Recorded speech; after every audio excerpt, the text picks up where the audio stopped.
Naiz irratian, bigarren kafea.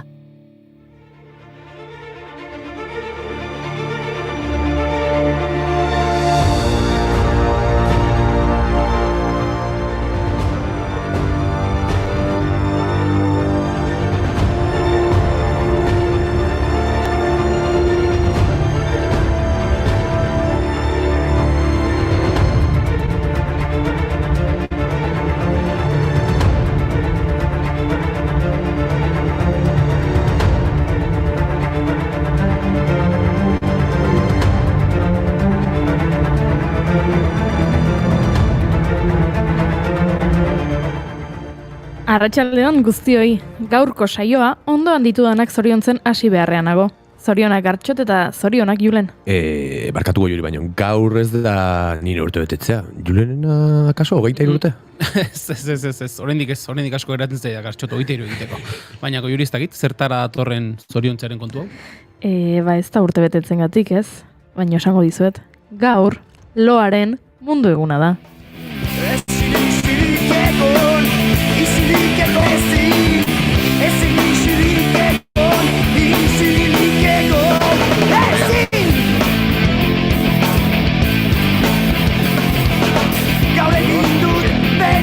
Horregatik, lo nagoelako, enaiz konturatu, gaur loaren mundu eguna izan beharrean, loroaren mundu eguna dela.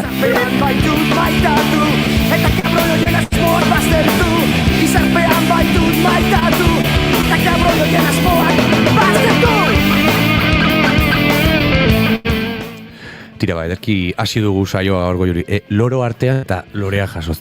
Pazientzia galanta behar izaten dugu batzutan. Bai, hala da. Hegazkinetako tripulazioko kidek bezain bestekoa. Gaur haien mundu eguna da. Askorentzat momentu berezia izaten da hegazkin batean igaro beharrekoa. Eta une hori, alik eta erosoena izateko lanean aritzen dira. Hegazkina behar baino gehiago mugitzen bada eta bidaiariren bat larritzen bada, aurpegi ona jarri behar izaten dute. Ez zer gertatuko ez balitz bezala. Bidaiari astunen bat egokitzen zaienean ere pazia izan behar izaten dute.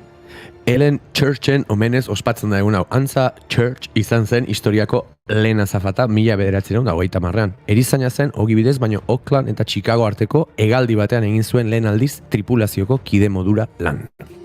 Zainago, airera salto egiteko itxaron gela da, zanik ez dut astirik galtzeko.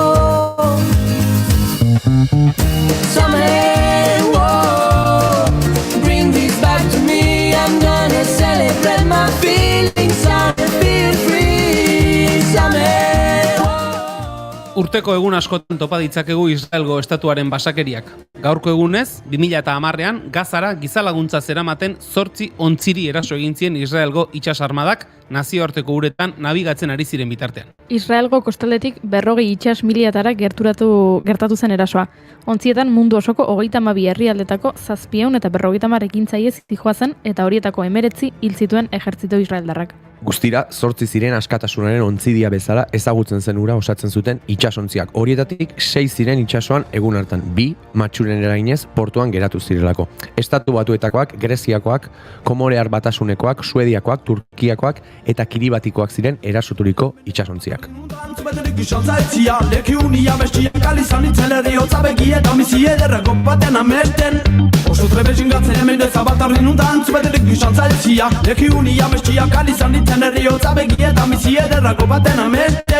Goizonta Palestinako herri txiki batetan hobatzen delarik bere ama besu eta indio hontako handiak irratatzen behiopian zomatar nasaderetege hela betia. Ondeskantitxo gizazi zurean aia doletan nula nahirik izatea hortak bizia hoskian ikriesti komprendentiko sekulan. Bihar ekainean sartuko gara eta bat baino gehiago oporretan pentsatzen hasia izango da. Ideiak botatzen hasi gaitezke. Etxe inguruan geratu, munduaren beste puntara joan, batera eta bestera ibili edo tren batean sartuta ia 10.000 kilometro egin, Transiberiarrean egin daitekeen modura. Gaurko egunez, hasi ziren 1881ean trenbide horren eraikuntza lanak. Mosku eta Vladivostok lotzen ditu eta 9.288 kilometroko luzera du, zehazki esateko. 13 urteko lanen ostean, 1904ko uztailaren 21ean inauguratu zuten. Trenbide horren beste 3 adar ere aipatu behar dira. Lehena, Transmantxuriarra, zati batean Transiberiarrarekin egiten du bat, Tarskaia iriraino, eta handik aurrera, Txinara bideratzen da Pekinera heldu arte. Bigarrena, Transmongoliarra, Ulan Batorrera doan adarra, eta azkenik Baikal Amur linea iparerantz doana Sobetskaia Gaban ingurura. Begiraritu naiz eta 7.500 inguru euro balio du Vladivostoketik Moskurako bideak, beraz ahorratzen hasi beharko naiz. Merke. Amesten du bidaia ederra, amesten du oraindik goizaldean, amesten du oraindik goizaldean, egun sentiko argiarekin, trena pasatzen entzutean. Goiuri Gartxot, Zer, zinezaleak zarete? boi. Esango baietz. Western pelikulak?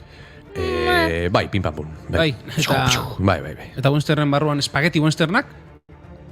Boloñese edo carbonara. Bai, hoi da, pastare jamarazio, Julen, bai. Oso ondo, Oso ondo. Bueno, gaurko egunez jaio zen, Genero horretako pelikularik entzutetxuenetako hainbatetan aktore modura aritu zen Clint Eastwood. 82 urte betetzen ditu gaur. Sergio Leonek zuzenduriko A Fistful of Dollars for a Few Dollars More eta The Good, The Bad and The Ugly pelikuletan aritu zen Eastwood 60ko hamarkadan. Gerora, Harry Zikina filmean Don Siegel zuzendariarekin bat egin zuen eta hainbat lan egin zituzten elkarrekin. Leon eta Siegelekin ikasitakoa praktikan jartzen, hasi zen Eastwood, eta bere lehen filma 1971an zuzendu zuen. Bere lanen artean daude Space Cowboys, Mystic River, $1 Million Baby, eta bar. Aktore eta zuzendari modura egindako ibilbide oparoan 13 Oscar sari irabazi ditu guztira.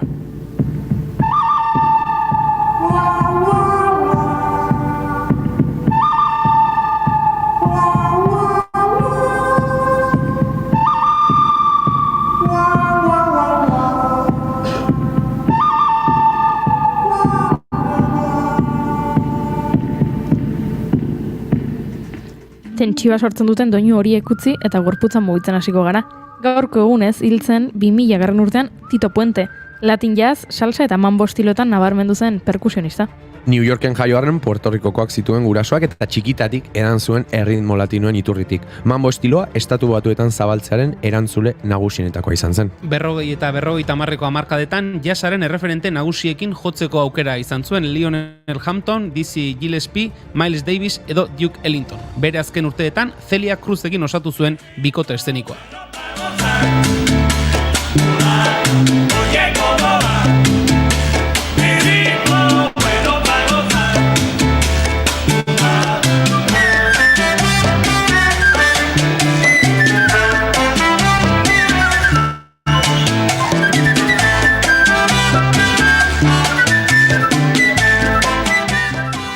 Estatu Batuak aipatuta gaurko egunez gertatu zen 1921ean Tulsako sarraskia. Herritar zuri askok Oklahomako hiri horretako Greenwood barrutiko herritar eta negozio beltzak erasotu zituzten. Sarraskiari Estatu Batuetako historiako arrazaindarkeriako gertakari okerrena deitu diote. Kaletatik eta hegazkin pribatuetatik barrutiko 35 bloke karratu baino gehiago suntsitu zituzten supremazista zuriek. Garai hartan Tulsakoa Estatu Batuetako komunitate beltzik aberatsena zen. Black Wall Street bezala ezaguna. 800 pertsona baino gehiago ospitaleratu zituzten eta 6.000 herritar beltz inguruk instalazio publikoetan babesa hartu zuten, askok zenbait egunetan zehar. Oklahomako bizi estatistiken bulegoak ofizialki 36 hildako erregistratu zituen. Dena den, hainbat ikerketaren arabera, 150 eta 300 hildako artean izan ziren. When I've forgotten all the rest,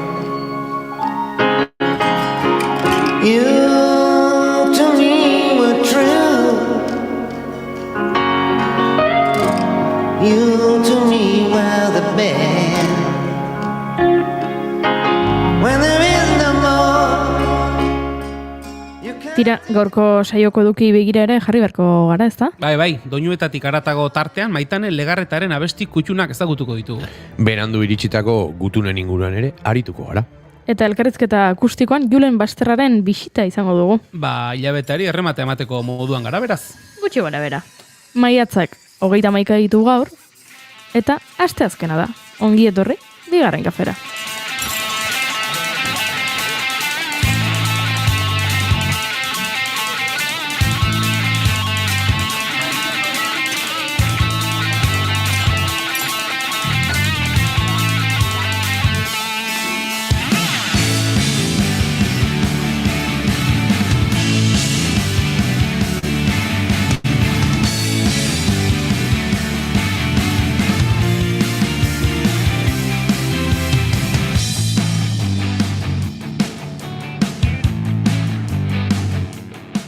zuekin, loro number 1, Julen Goikoetxebarri gozo. Atxaldeon.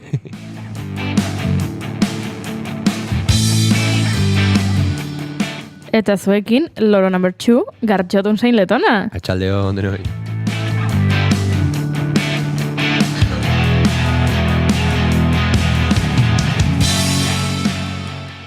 Eta ni goiuriz izarandia. Number 3.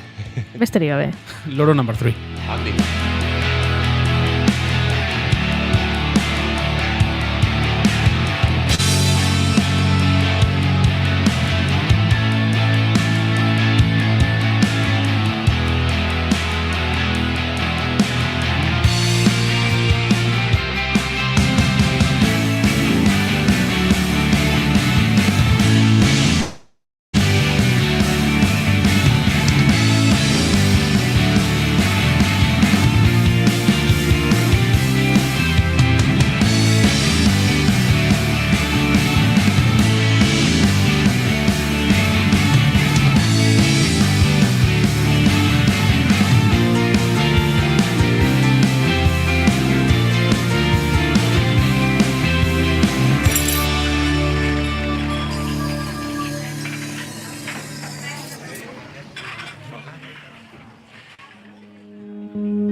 Esan bezala, arratsaldeon. Ongi etorri bigarren kafera, arratsaldeak 4:04 ditu. Bigarren kafeak 588 garrena, esan bezala ia 600 garrena. Eta horrek, ostiralean egia da. Festa egin beharko dugu, gero. Ostiralean ere bai. Egunero. Hori da, ostiralean edorrozke egiten du. Egia da. Gaurtik hasiko gara. Hori da, gaurtik hasiko gara gure 600 saioa ospatzen. Ondo Julen, tarteka izaten dituzu, ideia onak. 600 programaz behin.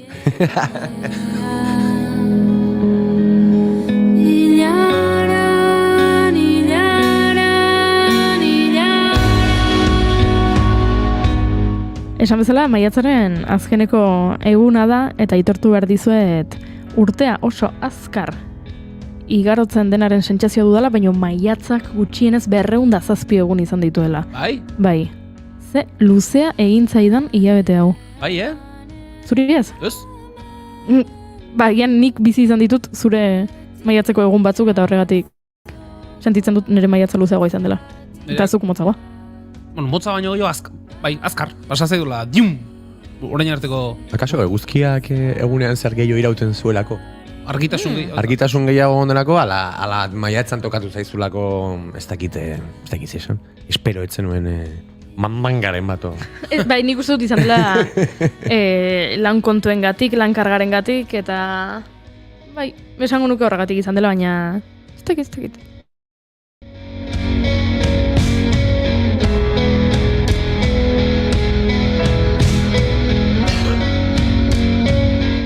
Agian maiatzan eduki ditugulako 1001 albiste txar. Agian horregatik egintzat hain luzea. Eta saioa egunero hasten dugu maite duten tartearekin, baina baimenduko didazue gaur maite dut ez batekin hasten badut bigarren kafea, ze azkeneko asteetan behin eta berriz aipatu dut, baina berriro aipatu behar dut nazkatuta nagoela, eta ezin dudala gehiago, eta oraintxe bertan 5-lauetako boleitinean Goi Belategi gure lankideak aipatu du 25 urteko gizonezko bat atxilotu dutela Gasteizen, sexu erasoa eta adingabeak galbideratzea egotzita. Eta atzo bertan egon nintzen nire herriko plaza nagusian Gasteizko erailketa matxista salatzeko egintzen elkarretaratzean. Plaza hartan bertan egon nintzen duela 2 aste Orion gertatu zen heriotza matxista salatzen. Ez dit denbora ematen arnasa hartzeko, ez daukagu denborarik behin eta berriz gertatzen delako hau. Ez delako salbuespen bat ja dagoeneko badakigu behin eta berriz gertatzen dela, eta behin eta berriz jazartzen gaituztela, eta behin eta berriz esan behar dugula nazkatuta gaudela, ezin dugula gehiago, eta badakit nekeza dela entzuleentzat egunero, horrelako kontuak entzutea ulertzen dut, nekeza da guretzako horrelako kontuak bizitzea. Eta horrekin hasi nahi nuen gaurko saioa, ze esos nahikoa da, Bai, ala da?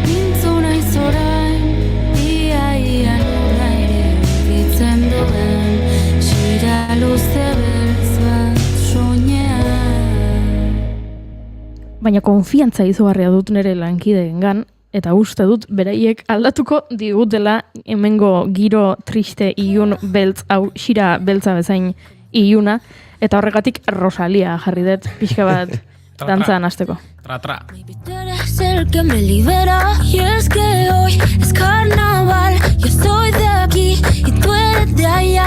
Lo diré en inglés y me entenderás. I don't need honesty, baby, like you love me. Zer maite du Gartxotun Zain Letonak? Bueno, nik gauz asko, azteko ibilbediren abestia jarri dezuna, Wow. azte honetan ikusi nituen eta azetalde puskaden. Nuna gontzara ibilbide ikusten? Donostian egon nintzen, erdi gaixo, baino egin nuen ara joateko... Autua, bai. Bai, autua. Zure ez maite ez horri jarraiki, maiteko nuke ere bai, gaur maite dut asko dazkat. Oso ondo. Maite dut handi bat izango litzateke mundu guztiko gobernuak hauteskundeak gertu daudela gainera. Edo zein motatako ez dakit, proposamen eta promesak ordez, zuk esan dezu, bale ja, garatu Bai. dezatela gobernu guztiek Elon Muskekin batera alako teknologia bat emakume guztiak behatzaren puntan izan dezazuen edozein gizon antzu bihurtu edo zakila mozteko teknologia bat, Wow. mesedez, behar dugu. Bestela guk egin barko dugu eta gure buruari ikusita munduan oda dagoen. Eta hauteskundearen arira, maite dut, igandean egin nuen megalibrada, zen bigarren ordezko izatea tokatu zitzaidan nun eta Donostiko ayuntamentuan, udaletxean. Bigarren ordezko. Bai, nik ez- Egia da, bigarren ordezko, bueno, itxaropena edukiko zenuela, ezta? Libratzeko ez itxaropena. nekien bigarren ordezkorik existitzen zenik, baina, bueno, deitu zidatenean ez nekien hauteskundak ere egun horretan zirenik, así que, bueno, hori beste gauza da. Eta, bueno, han egin nuen iritsi eta firmatzeko, ez dakit, protokolo hori, ez? Eta ez dakit noiz bai tokatu zaizuen, edo jendeak badakien, baina egoten dalako ordu erdi bat, ez dakit, hasta que se constituyan las mesas, hoi esaten zuenango emakumeak, eta bialdu nuen etxea, 8:00 kafi hartu, boiua, galparsoron, eta buelta, oiea. Eta egia esan, maite dut, libradori, eta behin pixkat iratzartzen zarenean, baino gero berriz ohera joateko aukera dagoenean. Eta niri, erdi gaixo, baino, igande honetan tokatu zitzaidan, eta hori da nire astonetako 3. maite duta. Egintzen nuen horrelako errituren bat errezatu edo horrelako konturen bat esateko, Ez, egia esan bigarren horrekin baneoen nahiko konbentzituta libratuko nintzela, Bai. baino WhatsAppetik ere testigantza batzuk iritsi zitzaizkian. Nere lagunan, lengusinan, arreban, tilua, behin juntzan, eta pasazitzaion, eta animo, eta, bueno, hor txeneon, galdera ikurra hondi batekin, baino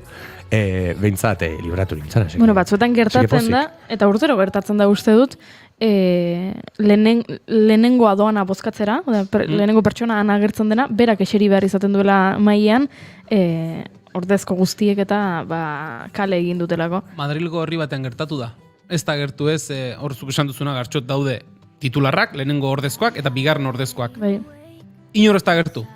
Wow. Eta bozka ematera joan diren lehenengo, ez dakitzen berko ziren, hainbeste pertsonak, barura. Eta goizeko 10:00 iriki omen zuten. Zuk pentsatu, hori bai dela sorte txarra edukitza. Zuk esaten duzu, goiz joango naiz bozkatzera, eta horrela gero, mendi buelta egingo dut, edo horrela gero denbora ematen dit jantzi eta poteatu eta bazkari bat egiteko lagunekin, edo ez dakit, herritik kanpo joateko antzerki bat ikustera, eta orduan joaten za goizeko 9:00 korrika, ja gainetik kendu nahi duzulako bozkatzaren kontu hau, eta esaten dizute, txati, eseri, Zuri dagokizu orain, hemen egotea. Ederra. Pixka mezita, ez? Hola, pixka payaso jarrita igandean hain goiz esnatzeanak ez aldu pixka merezi, hola, ere, bizitzan zaplasteko bat. Oiean pixka gatu haimut, igandia, pakia mantza.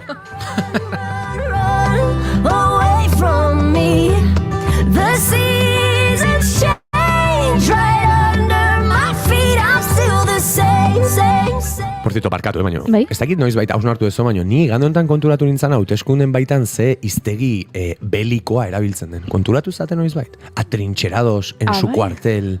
Ez dakit, orain adibide batzuk apuntatu nitu, baino, gogandokat, igandeko hauteskundetan, egun guztien zari irakurtzen dituen titularetan, zegoela, hola, gerrako iztegi bat bezala, fuerza mayor, atrincherados en su cuartel, eta tremenda subida, edo tremendo avance, eta bazen olako, ez dakit, hau, hausnarketa bezala, urrengoan, fijatu zaitzute, bueno, urrengoan, laizter dituki.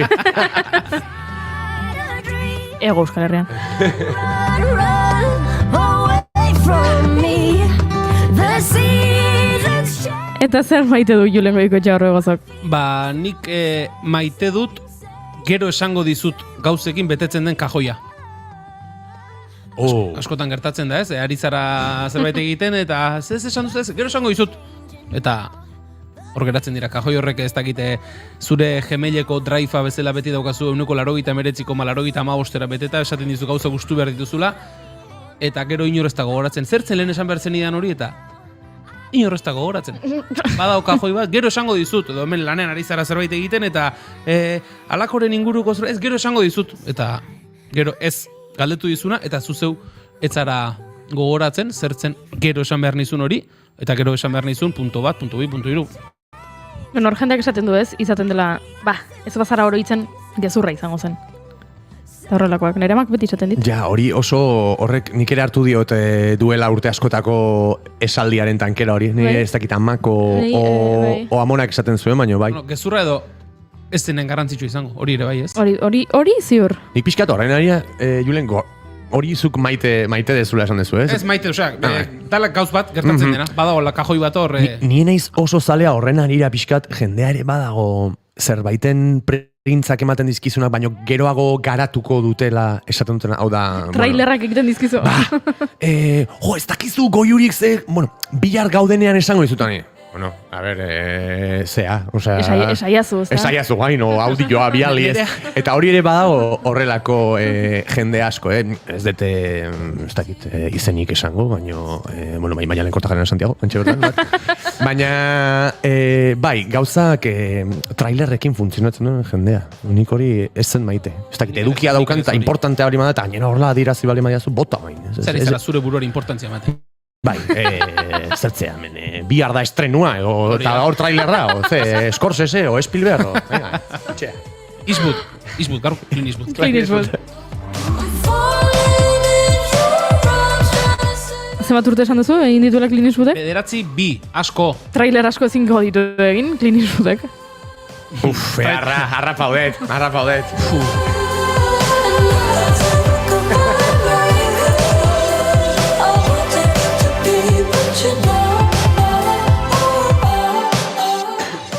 Gure maite dut ezak eta maite dutak elkarbanatu ostean, goaz, jendeari galdetzea, ea zein diren beraien bizitzako 5 abesti kutxunenak.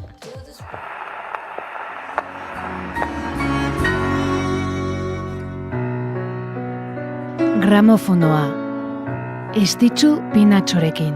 Ire aitaren eriotzari Oiartzungo semea, Xavier Lete, gazte hasi zen idazten, zeruko argian kolaboratzen laister, eta euskal kantagitza berriko partaiden nagusienetako bat izan zen, beranduago bere emaztea izango zen Lourdes Idiondorekin batera bertzeak bertze.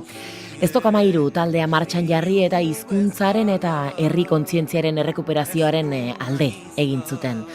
1978an argitaratuzun Letek bere lehen poemategia, eta 2009an egunsentiaren esku izoztuak bere azken poesia liburuagatik Euskadi literatura saria eman zioten. Eta 2010an ohorezko euskaltzain izendatu. 2010 urte hartan berean zendu zen, abenduan Xavier Lete.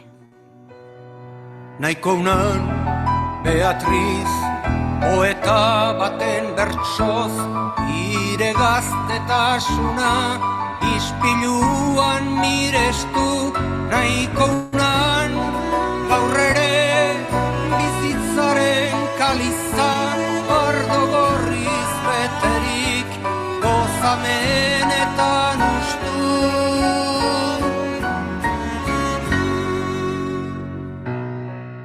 Jada entzungai duzue gramofonoaren azken saioa. Gure webgunean eta podcast plataformetan.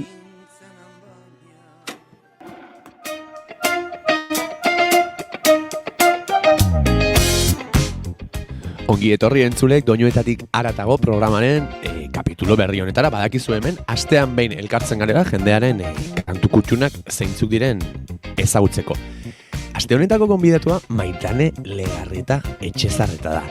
Eta nik ez dut oroitzen noiz ezagutu ginen, baino badakit gaur egun ere bizitzan oso pertsona garrantzitsua dela. Zertako, galdera botako dizuet, zuek badaukazuen horbait, lagun bat, konfidentea izateaz aparte, edozer, gustatzen zaion edozer gauza entzun edo ikusi eta berehala halako neurriko gomendio bat egiten dizuna, ez? Maitanek eta biok badaukagu horrelako ez dakit, gomendio kultural, diskotzar edo abestiak elkarri pasatzeko joera. Duela demora askotik eta esango nuke nere konfidente txiki bezain haundia ere badela Maitane. Eta nola ez, musika zale amorratua esango nuke. Izan ere musika izaten da askotan gure arteko jarioaren oinarri nagusia, beraz, aste honetan beti bezala benetan emozionatuta nago zen, usaitu dezaketak kaso Maitanek egingo dituen aukeraketak nundi joango diren, baina era berean badaukat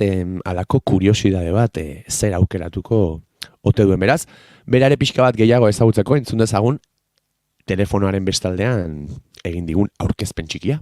Maitane Legarreta Etxezarreta naiz, Beasaindarra, eta kazetaria esan behar nuen, baina ez dakit nire buruari aitortze ote dio dan hori, baina bai, kazetaritza ikasi nuen, eta beti egon naiz kazetaritzarekin lotuta, naiz eta egia den AEKan ere lanean ibili izan naizen, 10 bat urtez, irakasle, irakatsi baino uste dut gehiago ikasi nuela, egia esan, eta Gaztezulorekin ere aspalditik dut lotura, 13 urte daramatzat kolaboratzen, eta 2021 batetik lantaldearen parte naiz, eta oso gustora. Egia esan bai lankidekin, eta bai lanarekin berarekin ere, azkenean nire bi pasio uzartzen ditu dalako, komunikazioa eta kultura. Behon deizula Maitane, bi pasio horiek hain ondo uztartzagatik. Ea lehen kantu kutxun gisa ze ekarri nahi izan diguzun? Aukeratu dudan lehen kantua Maixa eta Ixiarren festetako zaldi tresten antzera kantua da, 88koa, okerrez banago. Trikipop garai hartan, ni asko entzuten nuen nik garai hartako taldeak eta emakumeak lehen lerroan ibiltzen ziren, Laitz eta Maider, Amaia eta Kristina, eta Maixa eta Ixiar, ez? Eta Maixa eta Ixiar egia esan oso kutxuna nuen taldea izan da. Ixiar horrean ere idoloa zen, euskarakean ere ateratzen zen. Eta egia da, talde honetan emakume asko zeudela, ze beraiez gain, Garbine Sagastibeltza ere aritzen zen, jotzen, baterian ere hasieran emakume bat aritu zen, Marielen Guillaume, eta mundu mailan ere testu inguru hartan bazegoen, ez? Emakumeen inguruko giro hori, ez? Spice Girlsak ere hortzeuden, bere girl powera aldarrikatuz. Eta, Maixa eta Ixiarrak ere, berdintasunaren aldeko mezu asko, ez? Erarazten zituzten beraien kantuetan, boteretzeko mezuak, eta esango nuke kantu hau ere, orain dela 25 urtekoa izan arren, gaurkotasun handiko kantu bat dela, eta aipatzen da, ez? Berdintasunak ez duela maldarik behar, eta ez daukagula lan estrik egin beharrik, ez? Zer garen azaltzeko. Eta aipatzen da baita ere kantuan amorrazita gaudela, baina etxita ez. Eta uste dute hortik, ez? Jarraitu behar dugula lanean. Eta bazkenean emakume erreferente batzuk izan dira, ez? Maixa eta Ixiar eta garai hartan kantuan aritu zirenak, zein aurretik aritu zirenak ere bai, ondoren datozenak. Eta, esango nuke kantu pixka bat, emakume erreferente horien omenez edo izango lizatekela, ez? Musikan aritu diren hoientzat, eta orain ere ari direnentzat.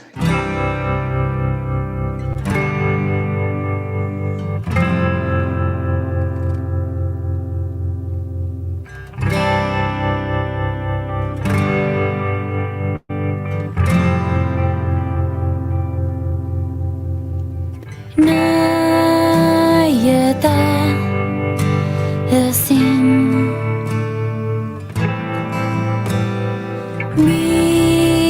biraka beti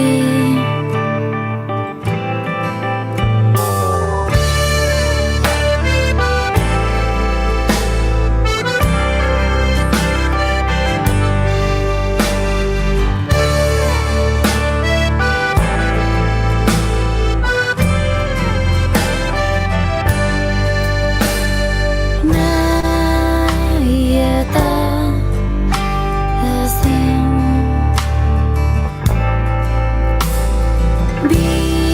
biraka beti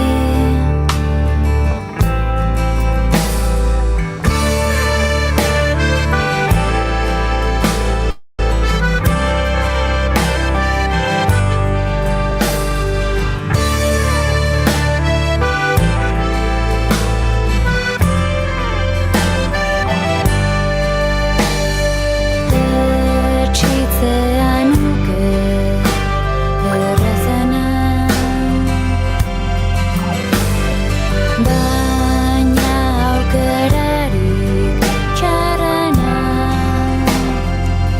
berdintasunak maldarik ez du behar, ez dugu lan estrik behar zer gehiago garan azaltzeko zuri.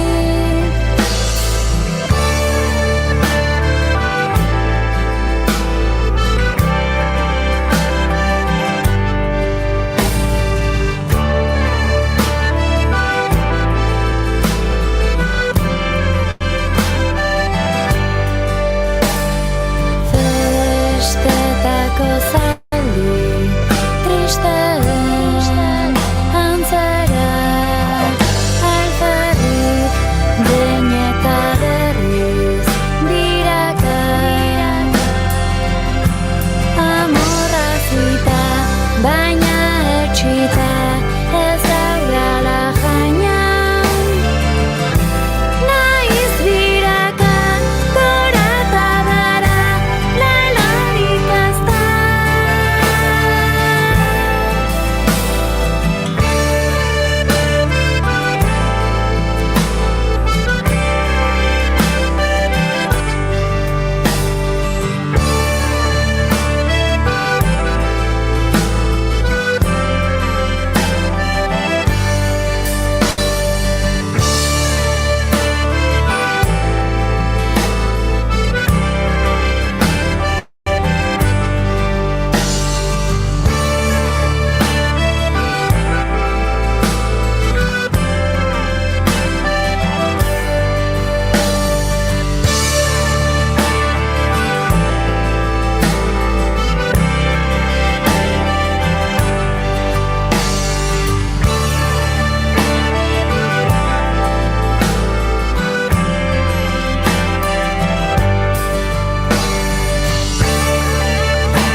Hortxentzun dugu Maixa eta Ixiar bikotaren festetako zaldi tristen antzera. Maitanek aipatu du 98 eta bai, nire eraman nau 90 hamarkada bukaeran egon zen bat trikipop edo Maitanek berak aipatu duen mugimendu horren loraldira gertutik bizi nuen, beti aipatzen dut, trikitixa ere jotzen edo ikasten saiatzen hasi nintzelako, eta nik beti sentitu dut ere bai, ez dakit loraldi horrekin alako konexio bat, ez? Egia da, ez dakit nola esan, musikaren historiako oso momentu puntual badela, eta batzuei tokatu zitzaigun bizitzea, ez dakit nola esan, igual nera bezaro aldean, ez? Eta nik ere hausnartzen dut, horregatik ez ote zaigun geratu hain markatua gure burmuinetan, garai horietan entzuten genuen edo zer, ez? Aipatu duen aferare garrantzitsua, emakumearen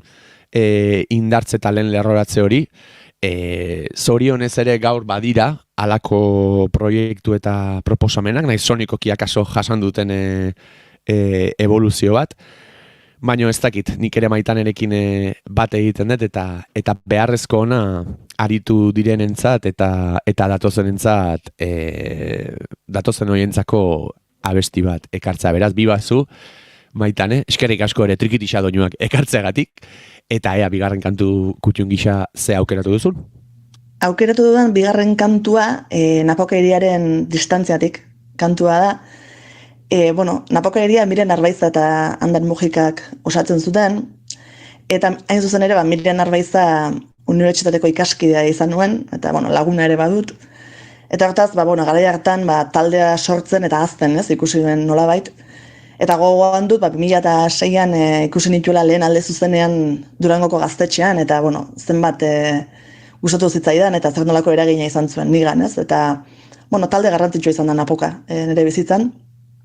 Eta orain ere Mirenen ibilbidea gertutik jarraitzen dut, eta maizek ere izugarrizko diskoa atera duela gutxi, ez, lauta da, eta Napokara bueltatuta, esango nuke kantu honek, distantziatik kantuak bizitzan edo pentsamenduetan trabatuta egotearen sentipen hori edo iradokitzen duela, ez?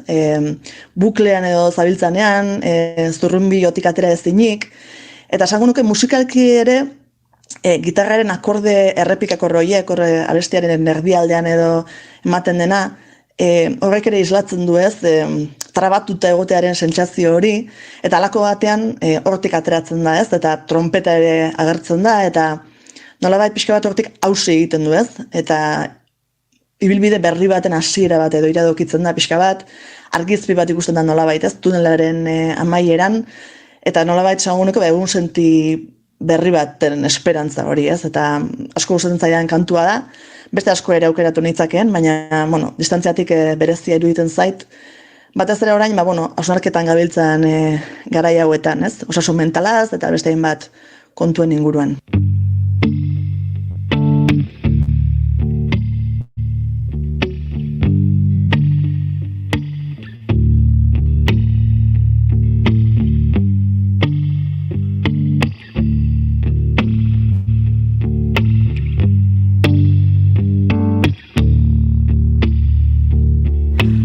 Baso bihotzean ortozik nabil errekastoetan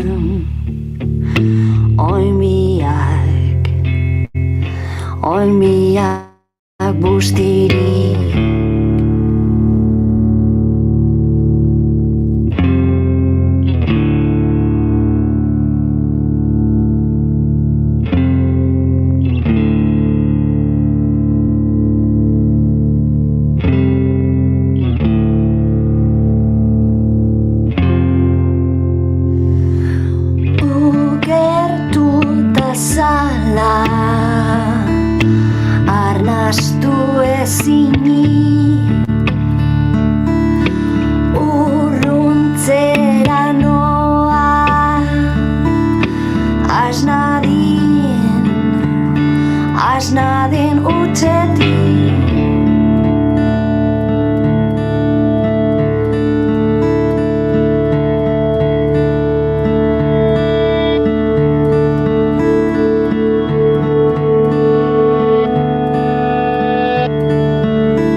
sustraidenak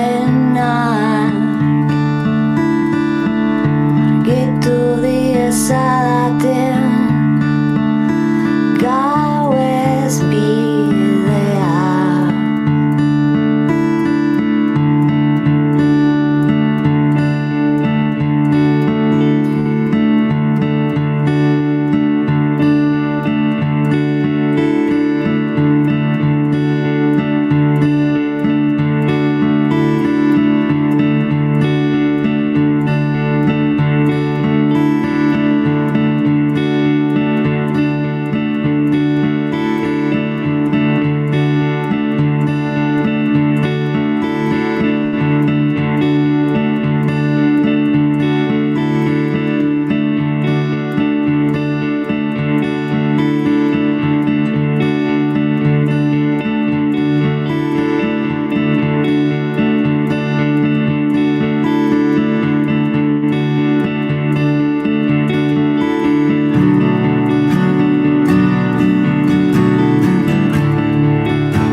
Hortzen Apokairiaren distantziatik abestia, bueno, gora miren eta gora ander, nire talde kutxunare bada, Apokairia, unibertsitateko garaiarekin lotzen dut bikote honen disko sorta, tamalez desagertu zen proiektua da, baina bueno, bai handerrek eta batez ere mirenek jarraitu dute ez, bere bidetik hain ondo egiten dituzten kantu gogoangarri horiek sortzen eta denontzako gauzak bihotzetik eta ondo egitearen eredu izaten, beraz, goran Apokairia.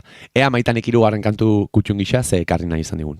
3. kantua Lisa Hanniganen Little Bird kantua izango litzateke. Bueno, betidanik izan dut lotura emozionala handia Irlandarekin, eta bueno, hango musika ere entzun izan dut, The Cranberries, The Course, U2, Van Morrison, eta bueno, 2007an Irlandara joateko ametsa bete nuen, lehen aldiz izan nintzen, eta orduan izan nuen Damien Rice musikariaren berri, eta bueno, Euskal Herriera itzuli nintzenean, YouTubeen bere izena sartu, eta 9 Crimes kantua entzun nuen, lehen da bizi, eta bertan hain zuzen ere Lisa Hanniganek kantatzen du hasieran, eta horrela izan nuen Lisa Hanniganen berri, eta orduan, ordurako uste dut etzebiltzalaia elkarrekin musika egintzan, eta Lisak bere bakarkako ibilbideari ekin zion ondoren, eta bueno, Passenger diskoko kantua da, Little Bird hau, eta nik, bueno, diskori oso kutxuna dut egia esan, eta Little Bird hain zuzen ere, hori ez, txori txikiari egiten dio referentzia, eta bueno, euskal musikan ere txoriak garrantzia handia du, literaturan ere bai. Eta gogoan dut, 2017an 3. aldiz itzuli nintzenean Irlandara, bueno, hegazti asko ikusten dituen, ez, txoriak eta kableetan, ez, kantuan edo aipatzen den bezala, ez, kantuan esaten du, ez altzara kable bakoitzeko txori bakoitza, ez, galdetzen du.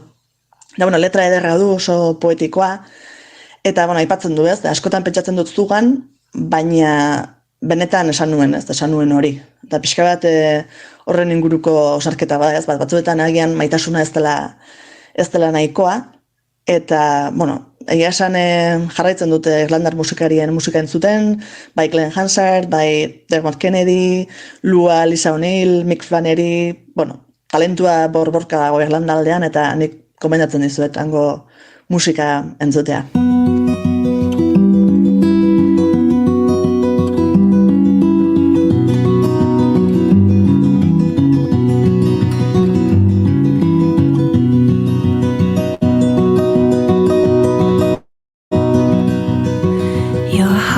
Seems like a kettle, and your words they boil away like steam, and the lie burns long while the truth bites quick. Our heart is built for both, it seems. You are lonely as a church despite the queuing out your door. I am empty as a promise, no more.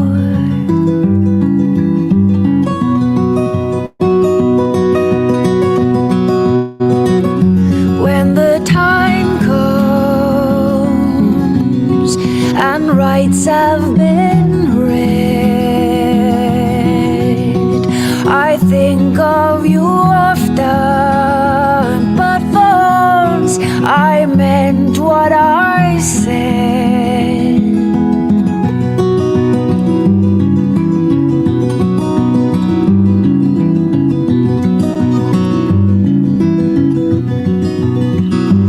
I was salted by your hunger. Now you've gone and lost your appetite, and a little bird is every bit as handy in a fight. I am lonely as our memory, despite the gathering round the fire. Aren't you everybody?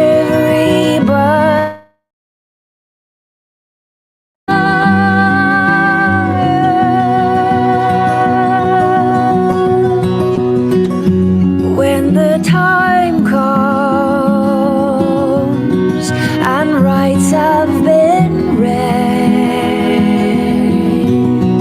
I think on you often, but once I meant what I said.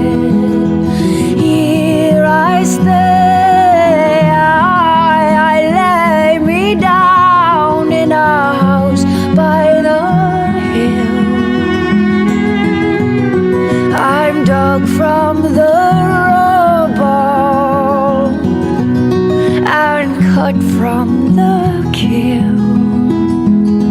Here I stay, I lay me down in a house by the hill.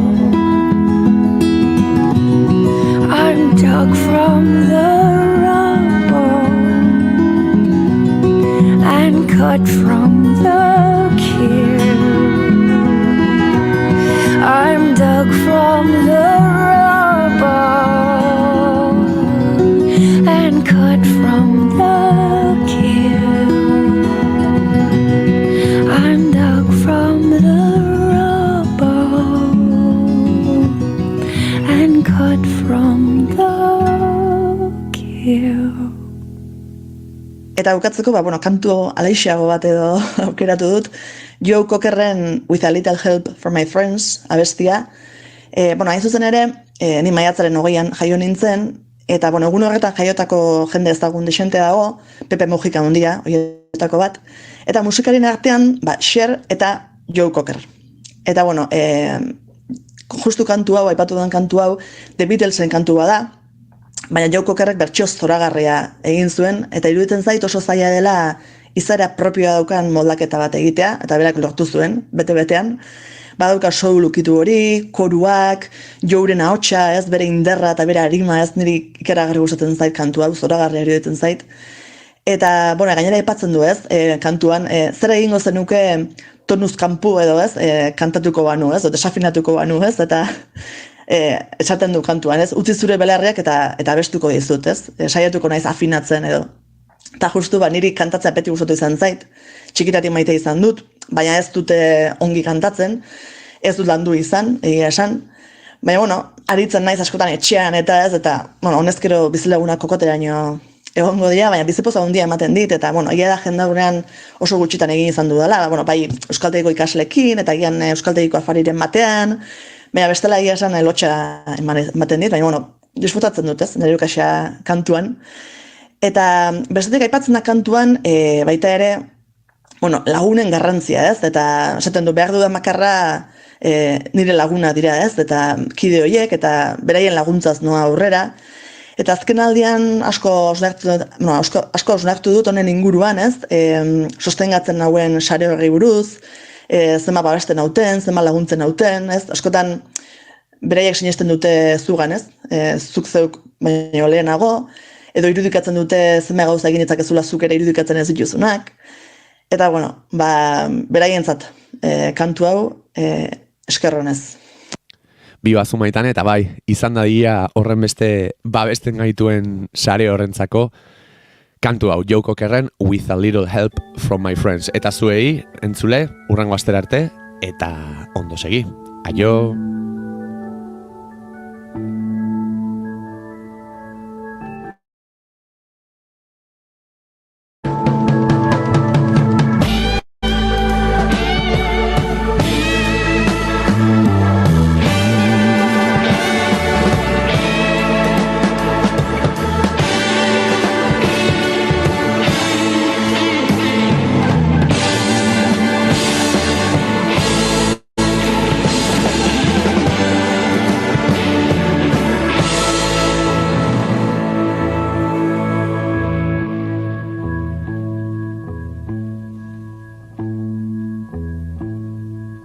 What would you do if I sang out of tune? Would you stand up and walk out on me?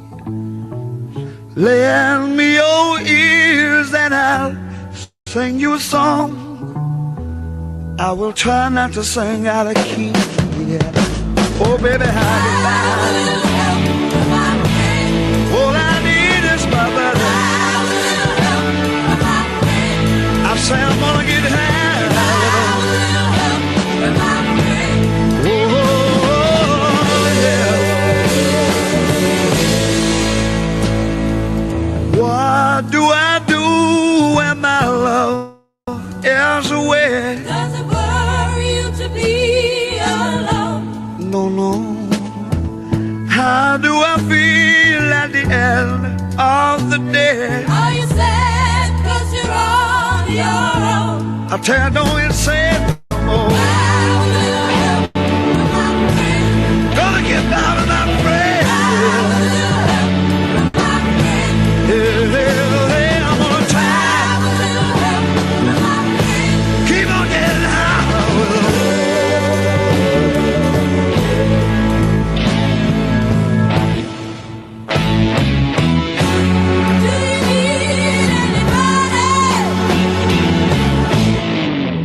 Someone to love. Could it be anybody? All I need is someone. Oh, just where I'm going, yeah. Somebody knows what I'm showing. Baby, said I'm gonna make it with my friend.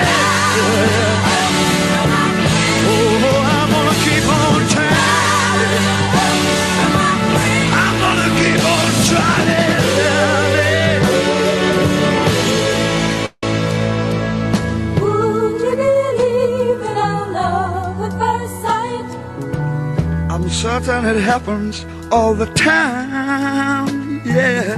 What do you see when you turn out the light? I can tell you but it sure feels like madness. Don't you know I'm gonna make it with my friends? I promised myself I'd get back. Said I'm gonna try it with them too.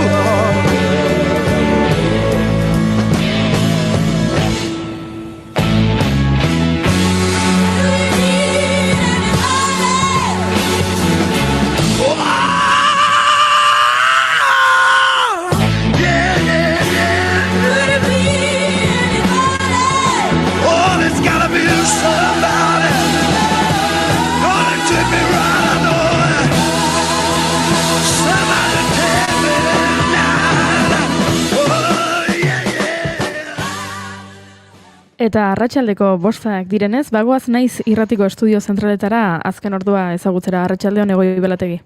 Arratsaldeon zuei ere, arratsaldeko bosta ditugula azken ordukorekin bai, esango dugu azken orduetan osako medikuek emandako errezeta elektronikoek akatsa eman dutela oraindik ere eta askok ezin izan dutela farmazian horiek eskuratu Osakidetzako deskontuarekin. Gotzone Sagardui Lakuako Osasun Sailburuak esan du hedabideen aurrean akats informatibo baten ondorio dela arazoa eta Osakidetzatik kanpokoa dela. Arazo tekniko bat izan da, ez da Osakidetzako sistemako problema tekniko bat egonda hor baliabide tekniko desberdinak daude, zerbidore desberdinak elkarrekin lan egin behar dute, eta hor nunbait arazoren bat emonda, eta horrek egin du motelago ibili daitela sistema. Lakuako informatikariak lanean ari direla arazoa konpontzeko dio Sagarduik eta ukatu du sistema erori denik. Kontingentzia plan bati esker motelago, baina errezetak banatu direla dio sailburuak. Bestalde eta ustelkeria kontuekin jarraituz, Josu Azkarraga Montes de Miguel Auziko kondenatuetako bat ez da kartzelan sartuko isuna ordaintzearen edota lan komunitarioak egitearen truke Arabako auzitegiarekin adostutakoaren arabera. Epaimaiak Aitor Telleri eta Koldo Otxandiano burukide hoiei buruzko erabakia hartu behar du oraindik ere. Bada Josu Azkarraga Montes kultur enpresaburua zen Iñaki San Juanekin batera Alfredo de Miguel ustelkeria sare honetako akusatu nagusiaren gertuko laguna. Duela urte batzuk bere abizenak alderantzikatu zituen ere, hau da, prozesu judiziala hasi zenean Josu Montes Azkarraga zuela izena.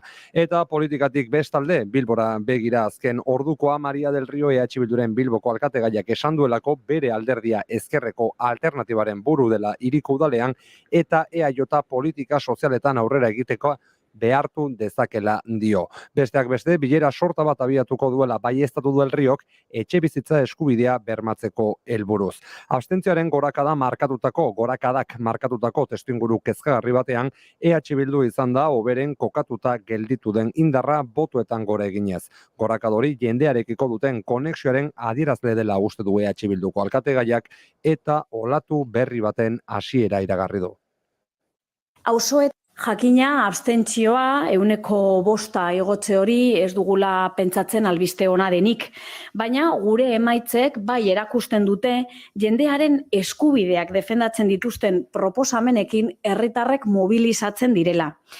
Eta horrela, ordezkaritza duten alderdien artean, boto igoera handiena lortu duenak EH Bildu izan da.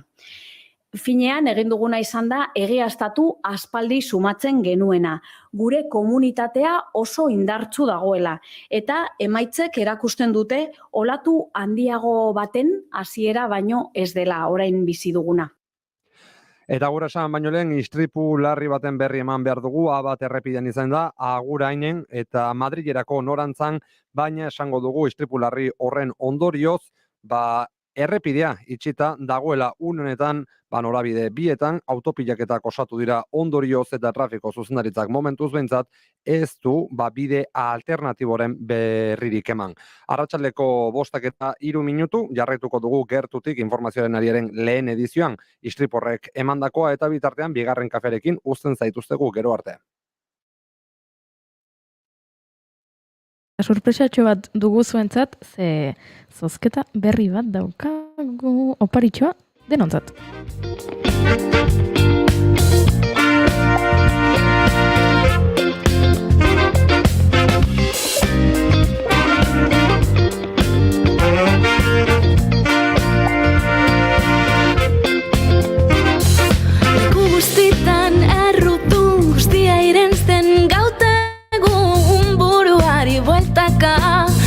zaren ta zer duzun, baina paraleloak diren realitatea. Zaiatzen zinen. Larun bat honetan, Bilbon, proposamen bat daukagu, zuentzat. Bai. Faku Diaz dator, eta bi sarrera bikoitz ditugu, bertaratu nahi duzuen ontzat. Nik joan nahi dut, baina zut zozketan parte hartuko, zintzoak garelako, saio honetan eta etxe santu honetan, baina zuei, bi sarrera oparitu nahi dizkizuegu. Sare sozialetan iragarri bezala Faku Diazen audio motx bat jarriko dizuegu, eta zer gertakariren erreakzioa den asmatu behar duzue. Eta hementxe doa audioa. Y no estoy ahora en mi mejor momento, pero me comunican que sale ahora mismo el perro Sánchez en directo. ¡Ay Dios, que no se vea al perro! A ver, ahora lo voy a conseguir aquí. Y trataré también de ser aquí claro. ¡Atención! Acabo de mantener un despacho con Su Majestad el Rey. ¡Adiós, elecciones! He comunicado al jefe del Estado la decisión de convocar un Consejo de Ministros esta misma tarde para disolver las Cortes y proceder a la convocatoria de las elecciones generales. ¡Me cago en la puta! De la prerrogativa que la Constitución atribuye al presidente del Gobierno. Ez du balio, ez du balio, ez du balio, no. Ez du balio tramparik egiteak, ze oso erresa da. Erantzuna eman da dago. Jarri dizuegun frogatxo hau. Erantzuna eman dizuegu dagoeneko, baina Faku Diaz ikusteko bi sarrera bikoitz nahi badituzue, esan beharko diguzue, WhatsApp bidez, ze gertakariren erreakzioa izan den Faku Diazen entzun berri dugun audio hau. 644-232-944 zenbakira bidali. Zergatik egiten du oihu Faku Diazek. Berriro entzungo dugu, bada espadere. Y no estoy ahora en mi mejor momento, pero me comunican que sale ahora mismo el perro Sánchez en directo. ¡Ay Dios, que no se vea al perro! A ver, ahora lo voy a conseguir aquí. Y trataré también de ser aquí claro.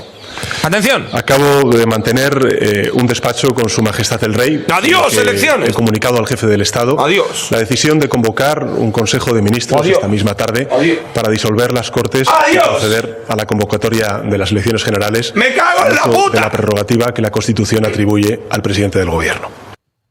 Ba hori, oso erresa dela. Pista gehiago nahi balin badituzue, adibidez, gaurko gartxoten maite dutak, zer ikusia duela gertakari honekin. Eta esan bezala, esan behar diguzue, horixe, zein den gertakari ura, 644-232-944 zenbakira bidali, eta bizarrera bikoitz ditugu zuentzako. Esan nuke, hain dela erresa, ez dakinari igual eman beharko genizkiokela, ez? Hau da, nun... asmatze ez duen ari zen, izango zen, nun zaude, nun bizizea, ez? Behonde izula, baina, bueno, ez, normalen egiten dugu bezala ingo dugu. Naiz irratiko estudio zentraletara deituko dugu, eta hitz egingo dugu gure artean, ze ez da proposamen txarra, gartxote, nahiko bixi ibilizara gaurkoan. Bai, alakoa nahi zeu jori, bakizu. Bale, barkatu. Gelditu makinak.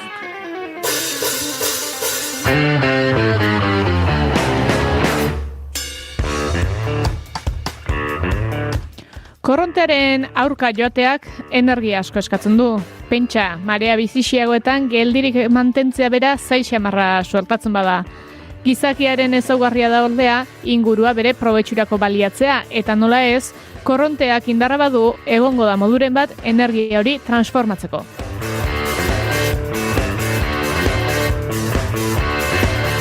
Gelditu makinak barku egin eta itsasora goaz. Alain Ulazia EHUko irakasle eta eolo ikerketa taldeko kidearekin itsas energiak aztertuko ditugu eta kontatuko digu ikerketak zertan diren, teknologiaren nondik norakoak eta baita Euskal Kostaldeko zenbait adibideren berri eman ere.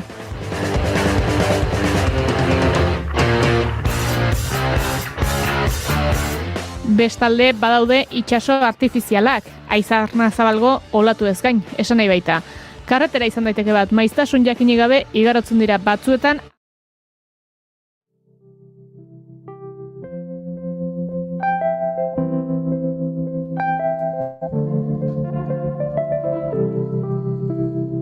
I spy with my little tired eye, tiny as as a firefly, a pebble that we picked up last July. Down deep inside your pocket. Saioaren hasieran aipatu dugun bezala, gaurko egunez, 1881 Transiberiarra eraikitzeko lanetan.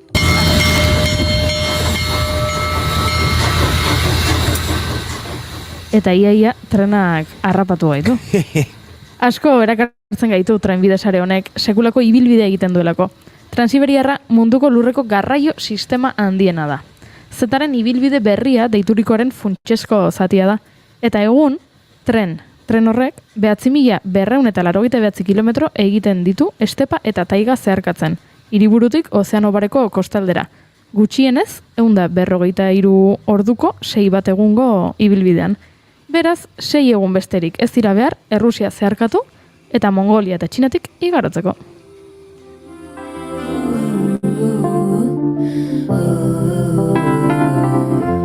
Cause they said the end is coming. Everyone's up to something. I found myself running home to your sweet nothings. 6 egun besterik ez, azkar egiten du bidaia Transiberiarrak. Beraz, kontatzera gatozen historia oso desberdina litzateke, bertako protagonistak tren hura hartu izan balu. Zergatik? 6 egun 9.000 gora kilometro egiteko, edo 105 urte 200 kilometro egiteko aldea dago eta.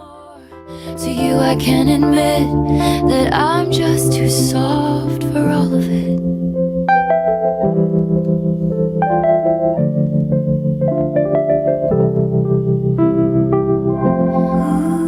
Gartxot, Julen, bidaltzen dituzu egutunak? Ez, aspaldi luze batean ez. Nik ohitura izan dut, baino Julenekin nago. Ez dakit aspaldian bidaldu oteten jaso bai, baino bidali ez. Horixe ezan nire bigarren galdera, jasotzen aldituzu egutunak? Hombre, eske jasotzen aldituzue da, horrek ematen du astero edo horrela, baino ez. Jaso izaten ditut edo izan ohi ditut eta gustoarekin hartzen ditut, baino egia esan bada ohitura bat pixkat galdu duguna ez, eta zinez ederra zena. Guztiz, galdu dugu, askok diote, interneten erruz ez, korreo elektronikoa sortu zelako, eta jada korreo elektroniko gutxi bidaltzen ditugu, WhatsApperekin konparatu ezkero behintzat, edo Telegram edo mezu instantaneoekin alderatu ezkero behintzat. Baina bidaltzen dituzunan edo jasotzen dituzunan, ez dakit gutxi gora bera, zenbat denbora behar du gutun batek, zuk bidaltzen duzunetik.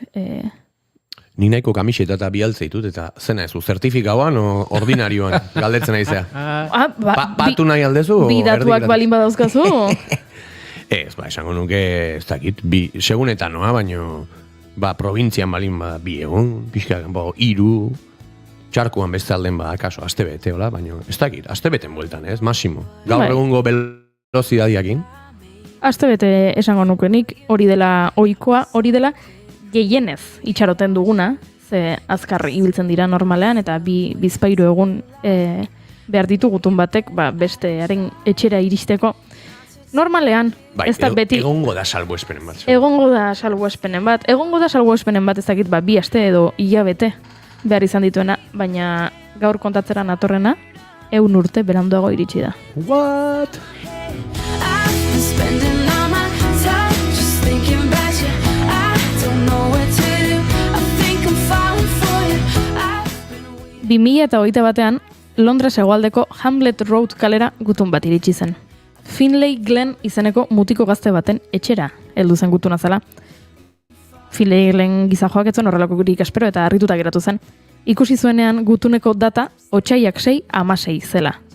2016an bidalitako gutuna izango zela pentsatu zuen. Normalean gutunak egunetara edo gehienez asteetara iristen dira, beraz arraroa zen paper zati hura 5 urte beranduago iristea. It's just you and me, I'm trying not to tell you, but I want to. I'm scared of what you say, so I'm hiding. Beraz, Finlay Glen gaztea lastero hartu zen kontua arraroagoa zela. Zigiluak errege baten irudia zekarren eta ez erregina batena. Eta beraz, askoz zaharragoa izan zitekeela ondorioztatu zuen. Zigiluan George bosgarrena agertzen zen, eta ez Elizabeth bigarrena. Hau da, George Elizabeth bera jaio baino hamarkada bat lehenago tronuan egon zen erregea.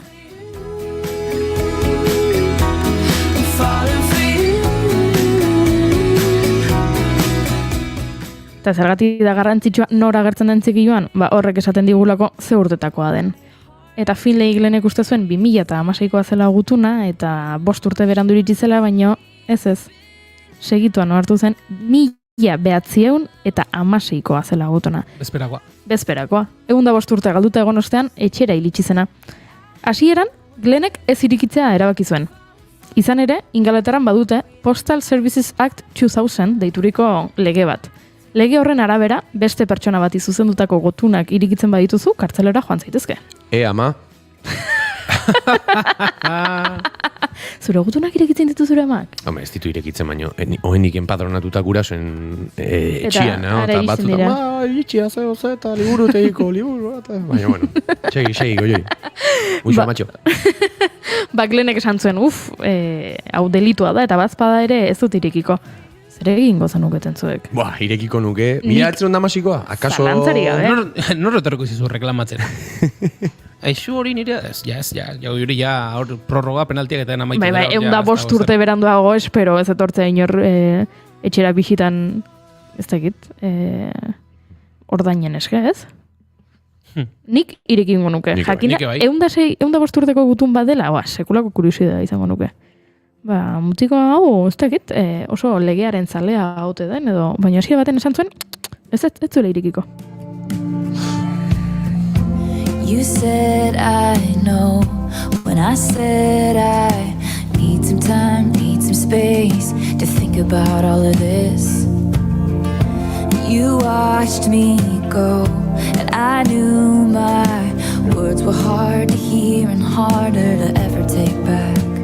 And I said Baina azkenean, esan dudan bezala 2021 batean iritsi zen gutun hau. 2023an, aurten, duela hilabete batzuk, Glenn gaixoak esan zuen ezin dut gehiago. Nahiko aguantatu du esango nuke. Gutuna zabalduko dut eta ikusiko dut ea zer dagoen bertan. Horrela, gazteak jakin zuen gutuna Katie-ri zuzenduta zegoela. Dear Katie maitea esaldiarekin hasten zen. Zein zen Katie, Oswald Marsh izeneko zigilo enpresa bateko buru londrestrar baten emaztea. Bidaltzaia bere lagun Christabel Menel zen. Duke Menel izeneko merkatari dirudun baten alaba. When you said I did you wrong, made mistakes and put you through all of this. Then through the phone came all your tears and I said leave those all in our past. And you said when can I... Christabel Menelek Bathetik bidali zuen gutuna. Bath Ingalaterrako mendebaldean dago, eta bertan bainoetxe ospetsu bat zegoen garai hartan. Euskaldun askok ezagutuko dute Bath, izan ere Eusko Jaurlaritzak badu proiektu bat gaztetxoak ingelesa ikastera bidaltzeko udaran eta asko ara joaten dira. Bath eta Brightonera. Eta Euskaldunak asko estimatzen dituzela entzuna dut nik.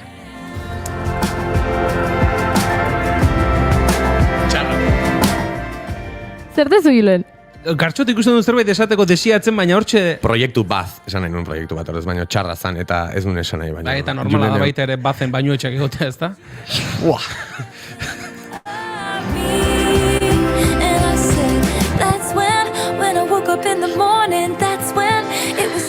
Baia da normala da Bathen bainuetxeak egotea, eta gure Christabel Menel antxe bertan zegoen oporretan, bere aitarekin. Gutunean, Londrestik Batherainoko 200 kilometrora egindako bidaiaren xehetasun batzuk kontatzen zituen. Baina hori ez da garrantzitsuena.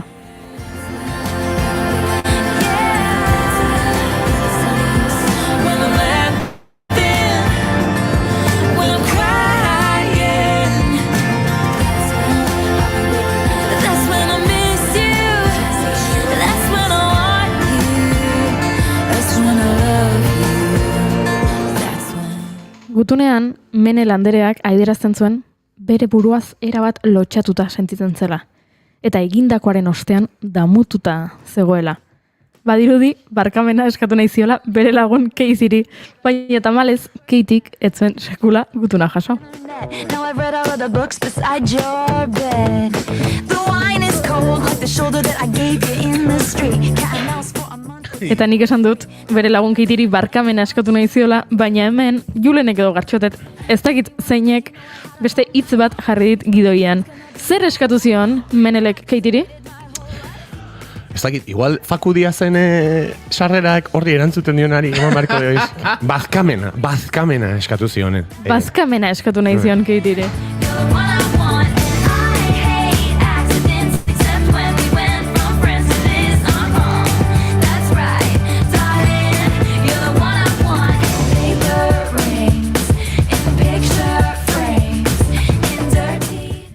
Keitik ez zuen segula bazkamenik jaso, ez zuen gutunik jaso, eta orduan ez dakigu gure Kristabel Menel gaixoa noiz hiltzen, datu hori ez dugu topatu, baina bereziki ez dakigu ea damututa hiltzen, eta pena asko ematen digu, ze agian gutun hori ez balitz 105 urte beranduago iritsi, Keitiri helduko zitzaion, eta Keitik esango zen, bueno, Kristabel barkatzen zaitut, ez da zer gertatzen, eta agian lagunak izaten jarraituko zuten.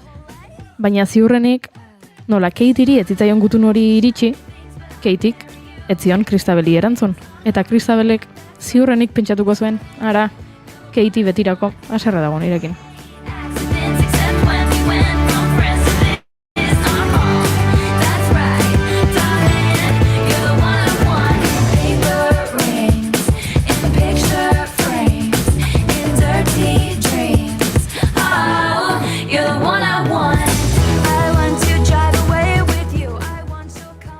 Gutuna jaso duen gazteak erabaki du museo batera eramatea, eta museoak oraindik ez daki zer egin gutun horrekin. Ez dira askotan topatzen, 105 urteko gutunak, eta ziur nago, ez dakit, jarriko dutela behintzat erakusleioren batean edo, baina horrelako historia bitxia iruditu zaigu, eta jakin nahi genuen ea zuei ere iritsi zaizuen gutunen bat, ez dakit, urteak pasata. Beraz, zuek kontatu guri bidali Instagram, Twitter, Twitch, YouTube, Facebook, WhatsAppez, gutun bidez, eta... Bazpare igual ez, ez? Bada espada ez? Bazpare gutunaz ez.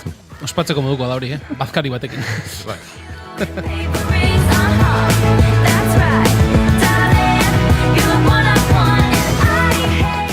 Begira, niri iruditu zait oso historio politia zela, baina bi...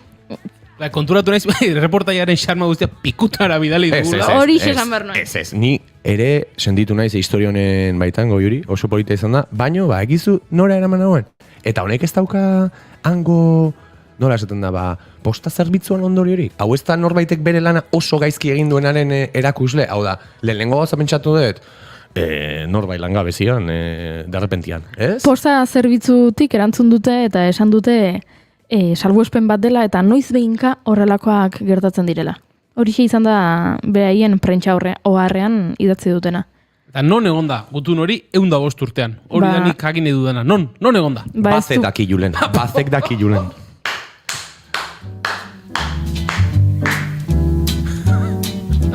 Toi qui n'as peut-être pas compris. Sentitzen dugu entzule, zuk historio galant polit hau entzun nahi balin behar zenuen, eta Julen eta Gartxotek guztiz atera bazaituzte historiotik. Niri gertatu zait, baino egia da nahiko onak direla txiste txarrak egiten, eta aurrera jarraituko dugula. Txiste bat egin barruan baino. Eurik barruan ez da gorde behar, Juri. Txartu egiten dira, venga, bota. Aurrera egin behar dugula, bazda ezpada. Pourtant me voilà, tu peux avoir confiance en moi, je ne repartirai pas.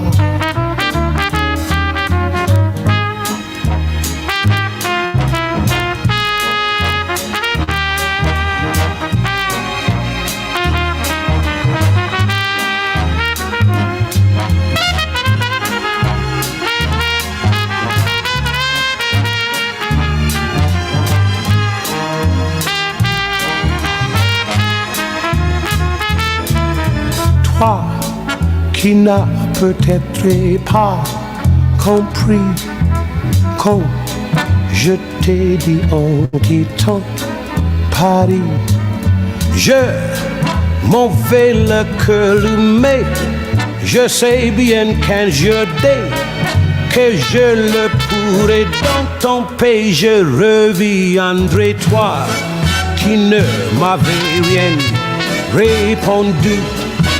Je sais que tu ne m'avais pas cru.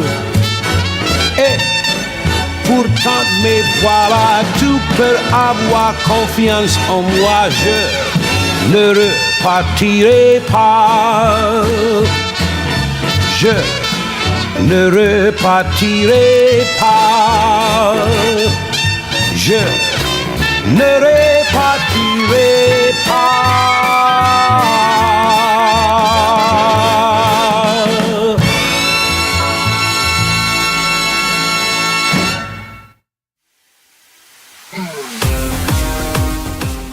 Disko baten azala kentzen pasatzen ditugu 10 minutu. Gero, mamia dastatzeko tarte zabalagoa hartzen dugulako musikaria saioan. Astelenetik ostiralera 10etako solasaldiaren ostean hasi eta eguerdia bitarte naiz irratian.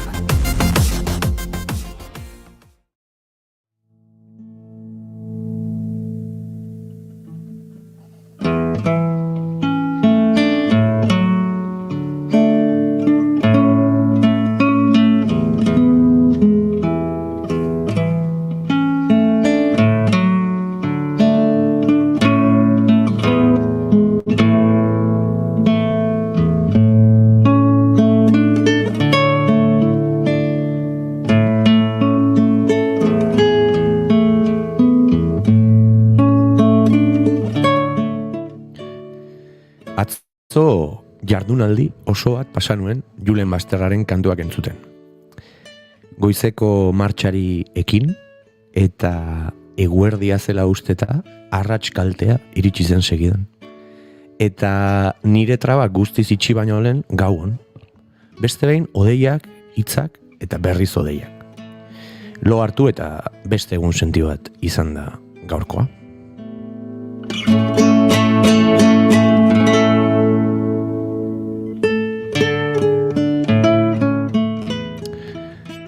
Txalo besterik ezin egin Julen Basterraren jardunaren aurrean. Modu sinplean esan da, eta berak hala dio, sortzaietzat du bere burua eta txikitatik gitarra bidelagun zintzo izan du. Honekin historiak kontatuz.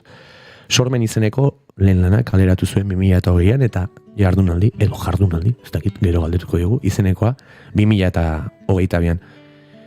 Diskoaren inguruan aritzeko eta beste gai askoren inguruan ere sakontzeko gurean dugu gaur, Julen Basterra, ongi etorri gurera Julen, eta lehenik eta behin eskerrik asko gonbita onartzeagatik. Lehenengo galdera, nolako jardunaldia izan zenuen atzo, adibidez? Bueno, eskerrik asko lehenik eta behin Gartxot, hain sarrera polita egiteagatik, diskaren izenburuak oso modu poetikoan tartekatuz. Egiten ditu Josi. Gustatzen zait. Sortzaia, modu simplean esan da, o komplexuan sortzaia, zire. Saiatzea etxu, Julen, bakik. Atzoko jardunaldia lasaia, azken bolada nahiko lasai. Hori galdetzen izun zen, gaur bakizu ze pasatzen da, Julen, nik galdetuko izkizuan gauza asko badakizkit, baina hau entzuleak zure sorkuntza eta pertsona ezagutu dezan egiten dugune elkarrizketa akustikoa da, eta galdetu dizut, badakidalako, horregatik galdetu dizut atzoko jardunaldia nolakoa zen, lana amaitu zaizulako, eta orain pixkat esplikatu iguzu, urtea zuke pixkat bizatitan baratzen duzu, eta gitarrari emateko ordua orain iritsi da, edo horregatik galdetu dizu. Halako zehose kontatu nizun, eta egia da, nekazaritza nibili naiz azken urteetan, lehen sektorean lanean eta pixka bat lan jarduna bukatu zaidan honetan, erabaki dut pixkat gitarrari berriro protagonismoa ematea, ez? Eta pixkat akzioak hortara bideratzea.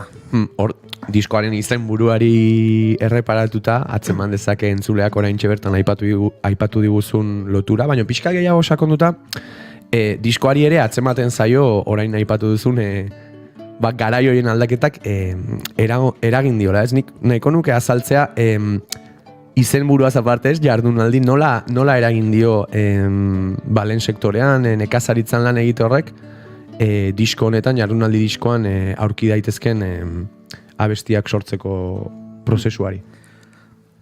Guztiz eragin dio, ez? Osea, ideia hau sortu zen Igeldon pandemia garaian kiwi artean nenbilela, horko lursail batean, sasi pila bat zegoen lursail bat, kibiak inbadituta, zeuden sasiaren gatik, eta pixka bat egon nintzen bertako gizon bati, Mikeli, hori, pixka bat kiwiak errekuperatzen. Eta sasiak entzen nuela eta pandemiako egunak pasatzen ziren einean, etxerako bidean sasi ziren hor kantu batzuk etortzen, eta hasi nintzen mamitzen, eta ostra, egunaren zati desberdinei, niri nola eragiten zidaten, ez? Ez emozio sentiarazten zizkidaten egunaren zati horiek, horiek musikara eramaten hasi nintzen, eta esan jo, hemen, badago historio bat, badago kontakizun bat, badaude abestien bitartez, zerbait luzea kontatzeko aukera. Eta horrela sortu ziren jardunaldi, goizeko martxa, eguerdi, ratskalte, gabon, egun senti, trabak, itxi, odeiak itzak odeiak, eta txalo. Eta hau galdera pertsonal bat, pertsonala nire kuriosidadea asetzeko, ez zuri pertsonalki egiten zuena, baina kasu honetan bai, idealizatu gabe, eta askotan entzularentzat edo jende askorentzat ezoikoak diren lan edo funtzionamendu akaso izan daiteke hau bat, horrelako batek ere nola eragiten du maila gizati arran hau da. Zuk uste duzu nekazaritzan aritzeak jardunaldi modu batean manatuko da lan hori ez? Inertzia horrek uste duzu maila gizati arran ere eman dizkizula tresnak abesti horiek sortzeko, ez dakit ondo azaldu naizen, baina... Galdu naiz, errepikatu nahizakizu. Gatxoten galderak izaten dira... Eski importantia da, luzeak baino... Esan nahi nuena da, idealizatu gabe, askotan jendeak gizartetik pixkat separatuta, edo beste funtzionamendu batean egote hori ere idealizatzen delako. Eta nire galdera zen, hori idealizatu gabe, zuri nekazaritzan aritze horrek, ez? Eman dizu maila gizatiarren akaso musika modu batean enfrentatzeko... ez dakit, begiradaro oain ondo bota etelako. Lin igual ni ez nengoena, baino... Ez, ni izan naiz, laisa jure.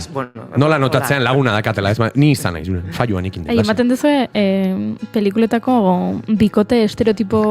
Baz, estereotipo baz, ez? Eskegizuk, ez zuk. Ez ni izan naiz, Ni izan naiz, kaso honetan. Baina, bueno, esan dakoa, nola uste zu eragin dizula maila gizatiarrean, ez? Zerebralean musika nola enfrentatu, konposaketa nola enfrentatu? Netzako lurrarekin lanean aritzeak, eta nire kasuan itsasoa ikusteak lan egiten duen bitartean, ematen dizu patxada bat. Errotzen zaitu, nolabait. Rutina horretan, nik oreka bat lortzen dut.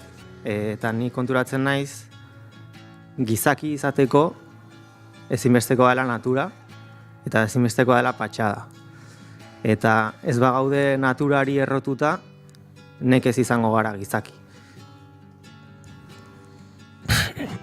Tatuatu inbarko dugu, Goiuri.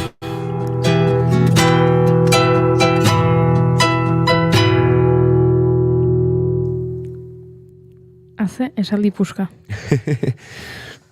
Ados nago, egia esan, eta natura elementu importante izan da, honekin lotura egin da ere bai, zure ibilbidean kasu honetan gitarra instrumentoa importanta. Zergatik uste duzu zure kasuan gitarra dela esateko dauzkazun horiek adierazteko tresna egokiena? Naturak eman dizu erro hori, ez? Gitarrak zer eman dizu bide? Egurra, sokak. Ez, baino, simplea da.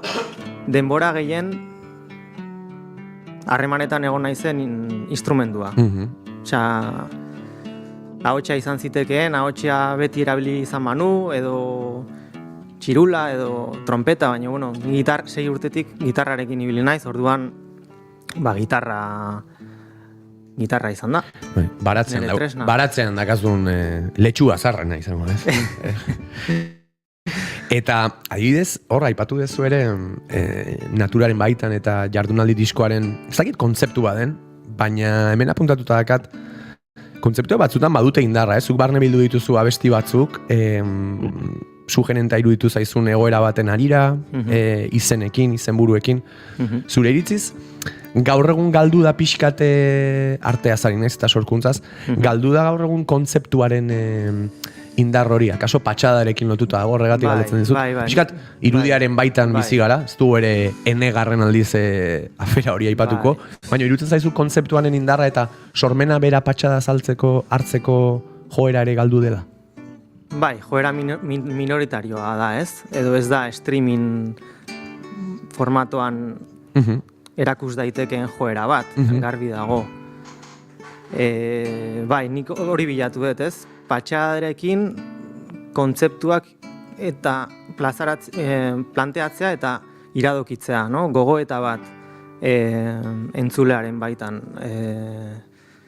diska entzuten duen bitartean, irudi batzuk, patxada horretatik berari, entzuleari zerbait iradokitzea. Nik iritzi pertsonal bezala irutzen zait berealakotasunaren mundu honek ere eragiten diola etengabe musikari, eta pozgarria da patxadaz sormena enfrentatzen duen norbaiten emaitza ikusita, patxadazko zuritza ere, bai, eroski, eta lortu ere, bai, baina entzule bezala ere niretzako ematen dio gain balio bat, patxadaz aditzea eskatzen duen lan horri, ez? Badagoelako, ez delako pilula bat eta jazta, bada denboraz, patxadaz ondu den zerbait, baduena bere barne logika, edo ez logika bat, baina bueno, zuk eman diozula zentzu bat. Eta gainera oso polita da ere, hemen gaurko kasuan 6.000 oso lehen lerroan dagoelako, ez? Zuk aipatzen zenuen laneko perspektiba horrek ere ematen duelako lurra ere patxadaz ondu behar da, ez da beti nahi bezala azten, lorea, ez? Eta hor trabak daude, eta gustatzen zait. Gora zu eta gora patxada. Julen. Gora.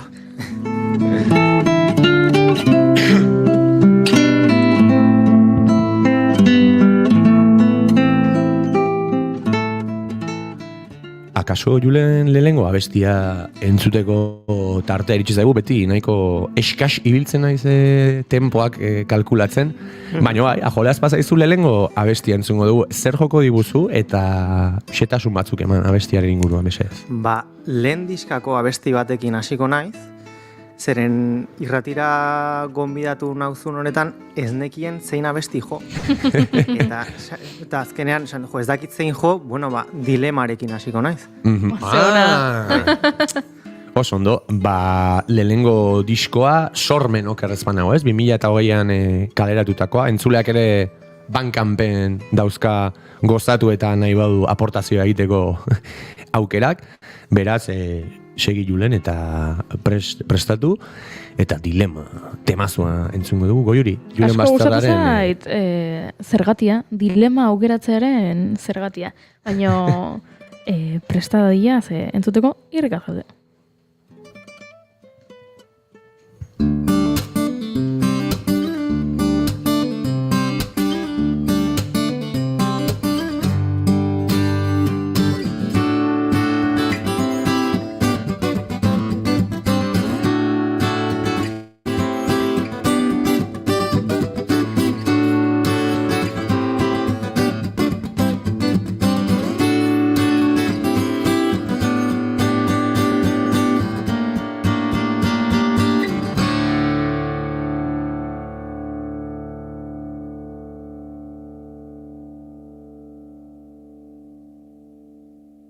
Segundo batzuk behar ditugu, kamarak ondo jarri eta zuek ikusteko, ze hau ikustekoa da. Argi goxoarekin gure estudioko gortinak itxi ditugu eta gozatu nahi dugu egunean. Eta horretarako irudia behar dugu. Eta prest daukagula baieztatzen badidazue, hasi egingo gara.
Eskerrik asko Julen Basterra eta entzuleari kontatu behar diogu hemen zer gertatu den. Ezin dugu zorte txar gehiago eduki. Ari ginen hizketan patxadaz entzuteko diskoa dela, patxadaz egindako diskoa dela, eta entzungo duzuen bezala oraindik entzuten da, eta pieza jotzen hasi den unean, autoilara bat gerturatu da gure estudiora, osasun langileak dira, erizainak, medikuak, Tolosako ospitalearen aurka ari dira manifestaldian, aurka, beraien baldintza txarren aurka ari dira, eta noski gu bat egiten dugu beraien aldarrikapenekin, baina Bozina ez jo, ordea, edifizioa izu eman, o beste historin bat, baina, egia esan, ni aserratzear nengoenean, pentsatu dut ezotedan ere hitz egiten ari ginen dikotomia horren erakusle eder bat izan, eta kuriosoa daukat, Julenen gitarra arpegio ederren atzean, nola entzungo den gizartearen zara eta hau beraz, pena izan da, baina era berean atera ezagun irakurketa polit bat, ez da, Julen? Bai, gertatu da, eta gertatu garzuelako, eta niri aproposa iruditu zait. Niri ere bai, Dilemaren atzean bozinak, oso potentea da, Osea, dena ez da patxada, dena ez da gizarte honetan bozinak daude, eta buruan gure autoilaretan, Bai. Ados. Eta adibidez, Julen, gizartea eta individuaren arteko talka horretan hemen, bigarren kafean izan ditugu taldeak, izan ditugu bakarlariak. Barruan izaten dudan hausnarketa potente bat delako, galdetu nahi nizun, zergatik bakarrik? Zergatik bakarrik gauzak egitearen hausnarketa bat eskatzera irez, igual? Baina batzutan kontestuagatik da, bestetan ez. Baina zergatik bakarrik sortu? Taldea uzten duzunean, talde bat uztetik bakarrik geratzen zarelako. Nire prozesua hori izan da. Ni talde batean nengoen, gabezia metal taldean jotzen nuen, eta talde hori utzi eta bakarrik gelditzen zara. Orduan hartzen zara sortzen, eta nik uste hau dela, bikotea duzunean, eta bikotea uzten duzunean bezala, ez? Bakarrik geratzen zara. Sormenarekin nire kasuan nik pixkat zentzu honetan ulertzen dut. Ez dut bakarrariaren idealizazio bat egin. Zeren bakarraria izateko asko balio behar da. Nik uste asko sinitsi behar da zuregan eta lasai egon behar dezu bakarrik. Hori xamarruen. Bakarrik egoteare atzeman behar diozu, ez gustatu behar zaizu pixka bat. Baina, ematen ditu aukera asko, ez? Zuri okurritzen zaizkizunak aina. Baina bakarrariak behar du publikoa. Nik uste bakarrariak ere behar du harremana, bere musika gizarteratzea, eta hor ez dago bakarrik, ez? Eta gizarte, lehen aipatu dugu pixkat azaletik, eta orain ere adibide garbia izan da, baina gizarteratzerako prozesu horretan akaso gizartea abiadura handiegian dago eta bakarlaria bere etxeko zutondoaren abiaduran, zuk talka hori nola daramazu? Nola sentitzen zera zu gizartearen abiaduraren aurrean? Beti ere sakondu dezakegu, baina pixkat sormenaren talaiatik ari naiz. Ze galdera. Ze nahi deki. Nun grabatu aztu diskoa, galdetzea, ez.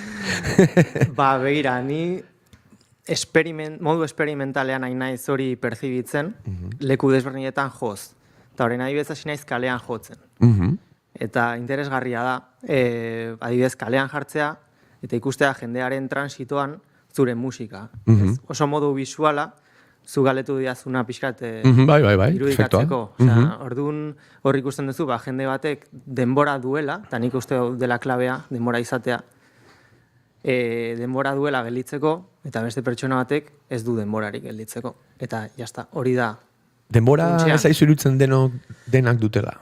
Baina, denok jaiotzen gara denbora Besteik ez dakau? baino.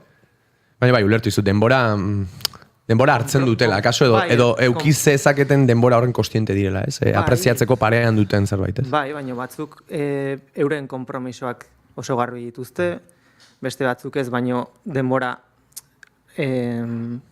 baituta dute leku batean, orduan ulertzekoa da. Patxada falta, leheno aipatzen genuen, akaso ere, badirelako gauzatzuk kontemplazio edo xetasun maila handiago bat eskatzen dutela, ez? Baliteke, bai. Hausnarketa interesgarriak. Eta kontzertuen arira ere, ari zinen, esan diguzu ere, esan diazu hemen off-record jo dituzula, azken hilabetean bai, aktuazioak, kontzertu. Bai, emanaldi edo. Bai, kalera irten. Bai, haizu, emanaldi bada, kale baztar, estenatoki o bozina jotzen hauek emanaldi harra eman digut ere, bai. Etorkizunean zuzenekoak nola planteatzeko asmoa dakazu, nola funtzionatzen dezuzuk, edo zein proposameni baietz esaten diozu, aztertzen dezue, aipatu dezune, individua eta gizarte haren arteko talka hori emango den lekuan nolakoa izango den, buruero ibiltzen za eta okurritzen zaizuna egin, goskor, lasai zaude, nola izango da udara Julen Basterraren, ez dakit, arpegioentzako. Modu nahiko irekian. Nahiko zabalik. Hori, badaude ez, nota irekiak, Irekiak, punteoak, akordeak, triadak, kuatriadak, danetik. Baina, kalean jotzea agian lehen etxiz, eta edozein planteamenduri zabalik. Nahi baduzue musika intimista patxadan entzutekoa, edozein formatotan, bakizue, neri proposamenak luzatu mesedez.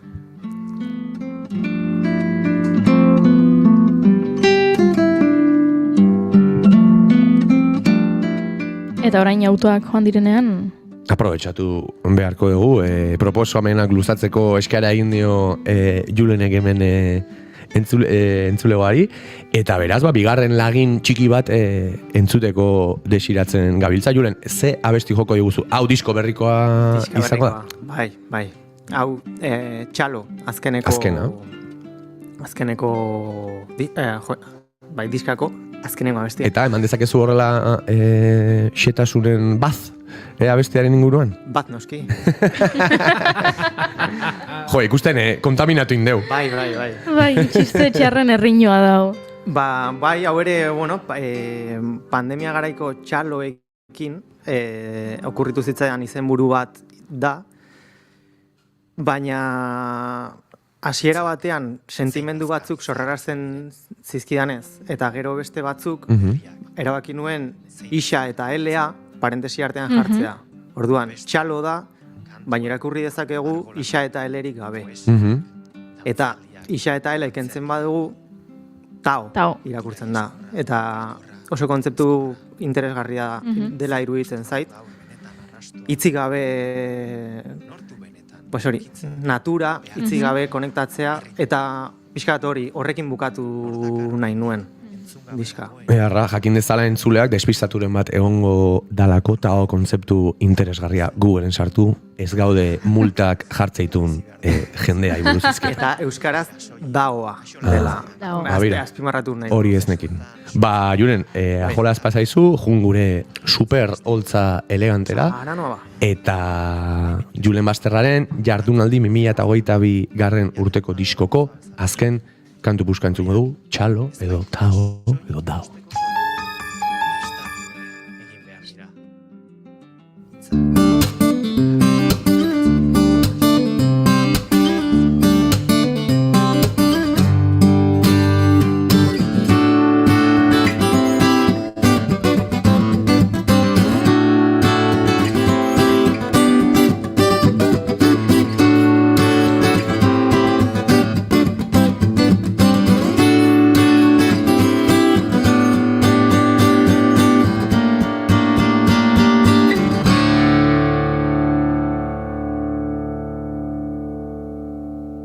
Julen Basterra nahi duzunean.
Eskerrik asko Julen, itzuri gure elkarrizketa setera, azkeneko galdera bat erantzun eta saioari agur esateko. Hoi da. Gaur Goiuri, gaur ez da kasu sarraskirik, Gaur ez daukat sarraskirik, egia da. Normalean letren analizia egiten dut, baina kasu honetan gitarrari ezin galdetu. Eta...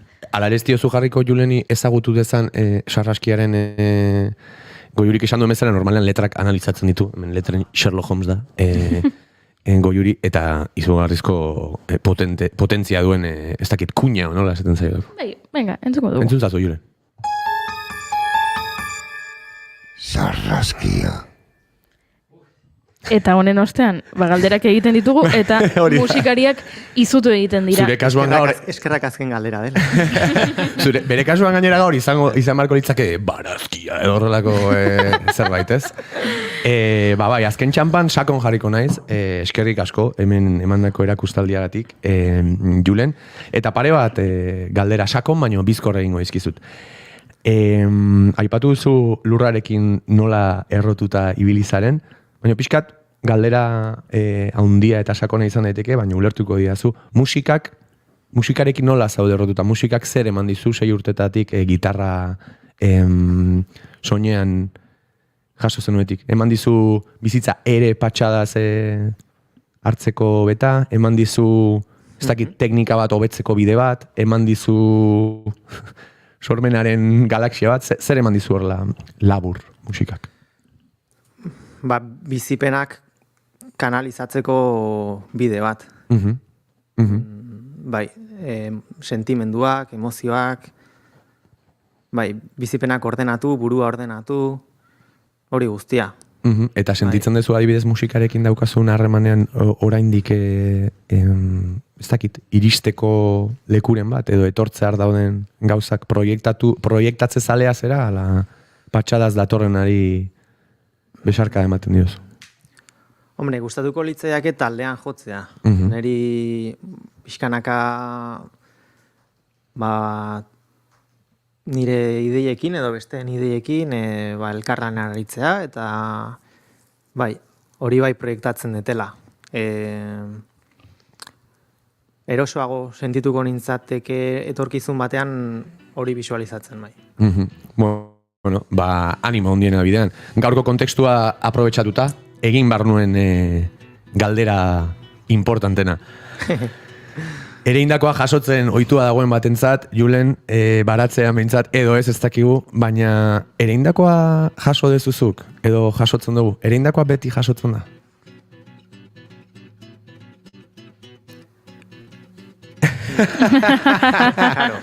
Hortan pentsatzen etorren ez nitrenan eta zure arpegi berdina nuen lehioti begira, hola. Zer nahi dugu jaso, ez? Gehiegi proiektatzen badugu agian ez dugu jasoko. Nik uste garrantzitsuena dela ereitea. Ni nekazaritzan egindeten ikasgai importantentarikoa da zuk erein. Osea, igual ez da ateako. Gazi horiek igual etzian noain botatzekuak, zian jartzekoak, igual gehiagi iruztatu duzu, o ez diezu lurra bota gainen, baina, bueno, zu aizea, azik botatzen, eta noizbait usta jasoko zu. Baina azirik jartzen ez dezun bitartean, ez pentsa ustai jasoko dezun. Amen, Julen. Gaur eman dituzu gitarra erakustaldiaz aparte denoi oso baliagarriak zaizkigun ez dakit. Erein dituzu makina bat hazi interesgarri gure garunan, beraz behon dizula. Mi esker, zuei joen. Eskerrik asko. Zuei. Bigarren kafe izena du saio honek eta agian bigarren kafe bat hartzeko gonbita egin beharko diogu dagoeneko. Hombre, seguro bat jetz. Hartu duzu kafea, eskaini dizugu kafea? Ez naiz kafezalea, baina infusio baldin bada... Ui, gaur arte laguna ginane, Julen. Gaur arte laguna ginane, kafezale amorratu batekin aizea. Bueno, kafe hartuko dugu, egingo dugu salbuespena. Hartuko dugu. Egingo dugu salbuespen hori, guk agur esan behar diogu entzuleari, ia arratsaldeko 6ak gainean ditugu, baina bihar hementxe izango gara, arratsaldeko 4 eta 5 naiz irratian, hemen bigarren kafean gauza asko ditugu kontatzeko, zuekin elkarbanatzeko. Maria Romero Laspiur dator, Wes Andersonen moduko Instagramerako bideoak nola egin azalduko dizuegu, modan dagoelako, eta gauza gehiago ditugu kontatzeko. Bihar arte!